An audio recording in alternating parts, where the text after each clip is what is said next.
सब्ज बाग दिखाना।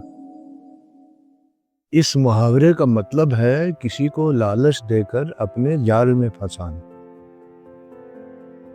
आम तौर पर यह मुहावरा शहरों में सस्ते फ्लैट खरीदने वालों की जुबानी सुनने में आता है कि बुकिंग के वक्त तो कंपनी ने बड़े सब्ज बाग दिखाए थे, लेकिन जब फ्लैट हवाले किया तो रहने के काबिल भी न थे। मुल्क से बाहर जाने के ख्वाहिशमंद नौजवानों को भी गैर कानूनी तरीके से भेजने वाले एजेंट ऐसे ही सब्ज बाग दिखाकर पैसे बटोरते हैं, जिसका नतीजा ये होता है कि उनकी बातों पर भरोसा करने वाले नौजवान या तो रास्ते में ही रह जाते हैं और अगर पहुंच भी जाएं तो दर बदर ठोकरें खाते फिरते हैं। अंग्रेजी में इस मफहूम का एक मुहावरा है सेलिंग ए ड्रीम, यानी ख्वाब बेचना, जो ज्यादा मानी खेज लगता है। ये कारोबार आम तौर पर मौका परस्त सियासतदान पूरी दुनिया में करते हुए पाए जाते हैं, जिससे इन्हें वक्ती तौर पर तो फायदा होता है, लेकिन बिलाखिर इनके हिस्से में जिल्लत और बदनामी ही आती है। बाग तो सारे सब्ज ही होते हैं, इसलिए सब्ज बाग का सुनकर ख्याल आता है कि शायद और भी किसी रंग के बाग होते होंगे।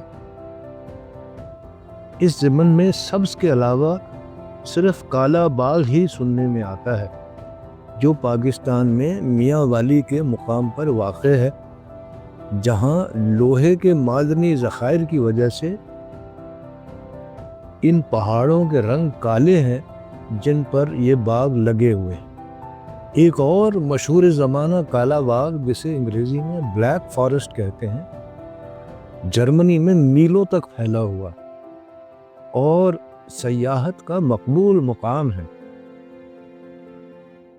इसे काला इसलिए कहते हैं कि घना होने की वजह से ये दूर से स्याह ही दिखाई देता है। काला बाग यानी ब्लैक फॉरेस्ट के नाम से एक केक भी पूरी दुनिया में मशहूर है,